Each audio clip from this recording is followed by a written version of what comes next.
Hi everyone, I'm Craig Barrett. I'm going to talk today about how we're using digitized collections to elucidate invasion history and patterns of awn polymorphism in the invasive Japanese stiltgrass. So herbaria, and more specifically centralized searchable digitized collections data, are extremely useful in many different fields of the sciences.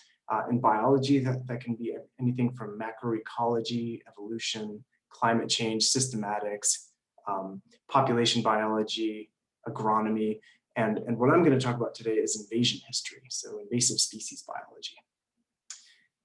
Kind of zeroing in on invasive species biology, we can look at subfields like invasion history, ecological studies of competition, effects on biodiversity, symbioses, pathology, etc.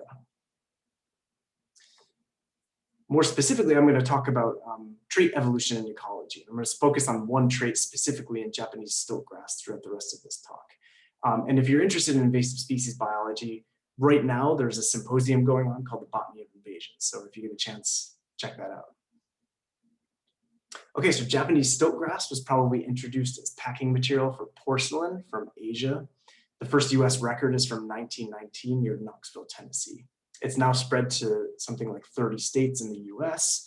It's an annual self-compatible polyploid shade-tolerant C4 grass that produces numerous seeds, like upwards of 1,000 seeds per individual plant that are viable in the soil for up to 5 years. It invades roadsides, disturbed habitats, and then it enters forest light gaps where then it can really start causing problems in forest ecosystems. So it limits seedling recruitment, alters soil and ecosystem function, and competes with native species. So it's a really nasty invasive species here in the eastern USA from Asia. Okay, so I'm going to focus on one particular trait that's very common among different grass species, but is really interesting in Japanese stiltgrass, and that is the awn. So awns are bristly extensions of the floret that perform myriad functions. For example, herbivory defense, animal dispersal. They can be photosynthetic in some cases. For example, in wheat, as you see down here, they have these really long awns that are photosynthetic, and they've actually been selected by humans to have longer awns and thus increase grain yield. But I'm going to focus specifically on one property of awns in some grasses, and that's the property of being hygroscopic. So that's reacting to changes in moisture. And so this is thought to function in dispersal to safe burial sites. So the awn can actually move around and push the diaspora around on the soil until it finds a suitable site to germinate. And then it can actually function in active burial syndrome. So this is a suite of characters, including the awn, that aid in actual burial into soil substrates.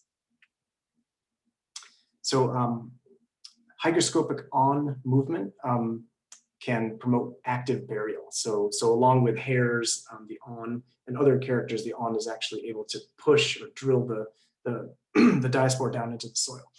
So when it's dry, you'll see this kind of coiling mechanism here. So certain cells at the base of the awn will start to become less turgid, and you'll get this sort of corkscrewing or twirling. And you can see the floret, in this case, of Japanese stiltgrass, is actually moving around. So I have it under like a hot light to dry it out here on a microscope stage.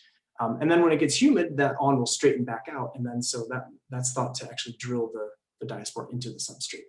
And I'm going to fast forward to about 2 minutes here where something really interesting happens.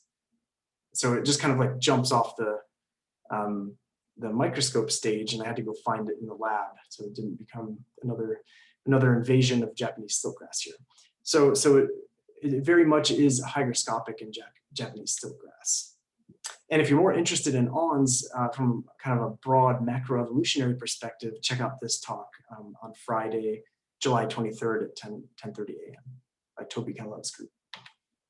Okay, so what do awns look like in Japanese stiltgrass? Well, here's an awned individual. The interesting thing about Japanese stiltgrass is that awn presence and absence is actually polymorphic in this species. You often find populations with only awnless individuals or only awned individuals. And we wanted to look at the significance of what that means for Japanese stiltgrass specific to invasiveness. Awns have been used historically to classify grasses, the important grass taxonomy, including in Japanese stiltgrass. So at various time points, awns have been used to describe varieties in Japanese stiltgrass. Nowadays, we just recognize one species, Microstygium femineum, and no varieties, but we hope to kind of revisit this because what I'm going to show you in a few minutes, there were some pretty interesting geographic patterns in awn polymorphism. So the objectives here are to map the invasion history of Microstygium femineum using digitized herbarium records and databases, and to investigate the spatial patterns of awn polymorphism in the USA, where it's invasive, and in Asia, where it's native. So we examined over 1,100 herbarium images and associated data, largely from CERNEC, that's the Southeastern Regional Network of Expertise and Collections, and the Chinese Virtual Herbarium, which contains over 5 million digitized specimens and many other smaller databases. This started as something for my students to do during the pandemic lockdown, and very quickly it turned into something interesting. So we conducted all of our analyses in R, including an animation of invasion history, various mappings, and statistical analyses. We then used world climate data, so abiotic climate data, temperature and precipitation, on all of our Japanese stiltgrass records after the year 2000. And the reason we did that was to mitigate the effects of climate change over the last 100 years. So to only look at the most recent time slice. Then we took a closer look along a latitudinal gradient at specific specimens, and we did some measurements of the florets and the awns themselves using the ImageJ software. And then we analyzed these data with generalized linear mixed models in R. So here's the animation of invasion history of Japanese stiltgrass. And the first thing you'll notice is that initial specimen from Eastern Tennessee from 1919, followed by subsequent spread of the awnless form in red here. But then you see a second cluster appear in about 1938, where it was collected in Eastern Pennsylvania, and that's the awned form. So could this be two separate invasions of Japanese stiltgrass, one of the awnless form in Tennessee and one of the awned form in Eastern PA, or Eastern Pennsylvania, sorry. And as a caveat, anytime we use specimen data to do reconstructions like this or anything else, we need to consider the biases that are inherent in the collections data, okay? So collections happen near cities, universities, and on public lands. For working with grasses, IDing grasses or identifying grasses is difficult, and it takes expertise. There are lots of misidentified specimens that I annotate when I look at herbarium sheets. And it's hard to detect new invasive species if you don't know what to look for. So you have to kind of have a knowledge of, in this case, grass taxonomy in a region to know what's native and what to look for invasive species. Okay, picture here, down here. So what's the significance of awns in the Northeast? You'll notice this, the predominance of awned forms in the Northeastern USA and awnless forms in the Southern USA. So what's the significance of this? Is this just due to invasion history? Does natural selection play a role? Or is it some combination of both? And so an obvious follow-up to this that we're working on is to conduct genomic analyses, sampling broadly across space and time. So using herbarium specimens herbarium records to extract DNA and look at a time series of invasion.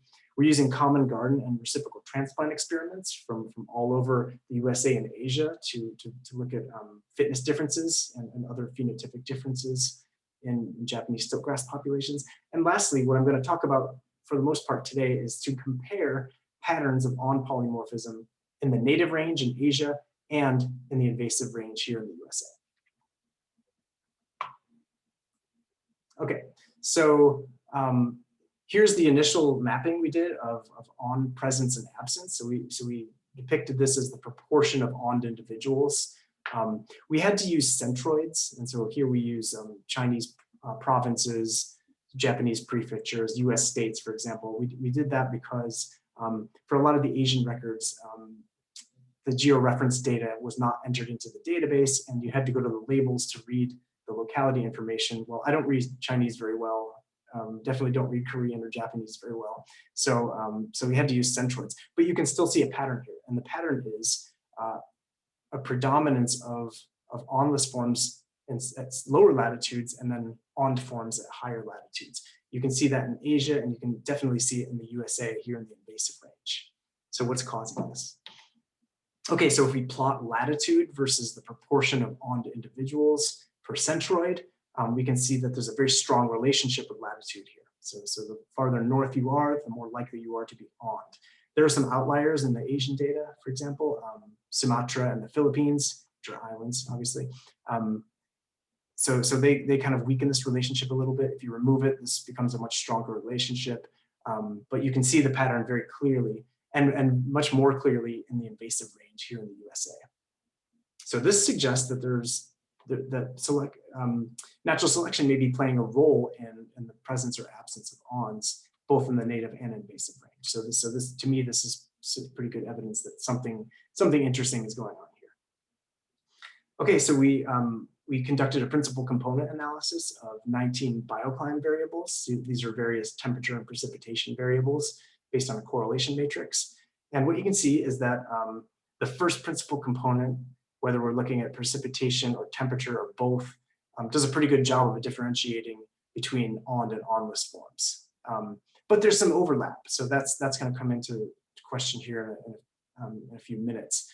And of course, because this is so strongly associated with latitude, things like temperature seasonality and temperature annual range, so like having really cold, freezing winters and warm summers are going to seem to be highly correlated with the presence or absence of ONDs. And we took the first principal component from these analyses and OND presence absence and conducted a logistic regression analysis. And what we found was that in about 93% of cases, we were able to correctly predict whether a specimen was OND or ONDless based on the composite of these bioclimate variables. We then wanted to take a closer look at what happens at the kind of intersection of the north and the south here, where the OND individuals overlap with ONDless individuals. And lo and behold, we started seeing evidence for this kind of transition zone where you get these individuals with, or these populations with intermediate sized ONDs. So you can see here in the middle, here's an ONDless individual, an OND individual with a very long OND. And then you see these kind of intermediates at mid-latitude, so between 36 and 40 degrees north. Okay, so OND length varies, obviously. The actual angle of bending of the OND varies. So those short OND forms don't show much bending at all, whereas the longer OND forms do. And this may have something to do with burial syndrome. The other interesting thing was that florets in the north were also quite larger than florets in the south. So there was latitudinal variation in floret length, not counting the OND, so excluding the OND. Less so for floret width, but also the ratio of the OND to the floret increased as you went farther north. Okay, so what's going on here? I don't know exactly what's going on, but I think it has to do with something with natural selection. Okay, so in conclusion, we were able to map herbarium records to recreate the invasion history of Japanese stiltgrass. And we hypothesize at least 2 separate invasions based on the presence of OND and ONDless forms at different times. Okay, so we see similar patterns of latitudinal OND polymorphism in Asia and the USA. So the question is this due strictly to invasion history, to natural selection, or to some combination of the two? And so what I mean by that last part is, like, if Japanese stiltgrass is being introduced to the USA very frequently, then there are lots of opportunities to kind of get it right. So having an OND in one place is advantageous, not having ONDs in another place is possibly disadvantageous or neutral. And so you have more chances for a good invasion to stick. So we think it may be some combination of the two. So our analysis of bioclimate variables predicted OND or ONDless conditions with about 93% accuracy. And the idea here is that, or first I'll say that we find evidence for a transition zone between OND and ONDless forms, OND forms in the north, ONDless forms in the south. And so we would like to follow this up with genomic analysis and additional sampling in that sort of transition zone. So our working hypothesis going forward is that OND presence in the north is advantageous because burial is important in the north, where soils freeze and thaw and freeze and thaw at more intense intervals, and the soil freezes more intensely in general. However, the function of dispersing to safe sites seems not to be important in Japanese stiltgrass because awns are generally absent in the south. So if this was an important trait, having an awn for dispersal to safe sites on the soil substrate, then we would expect all of these individuals to be awned. But instead, we see a north to south awn pattern in the invasive range, which recapitulates that in the native range. So I think selection has something to do with it. And we plan to follow this up with lots of different types of tests. If you're interested in Japanese stiltgrass, here are some talks you can see in the poster session, and then 2 talks tomorrow on our greenhouse experiments and a chromosome level assembly of Japanese stiltgrass. And I would like to thank the following people and facilities for all of their help with this project, especially my graduate students and undergraduates for looking at all those specimens in the past year. Okay, thank you.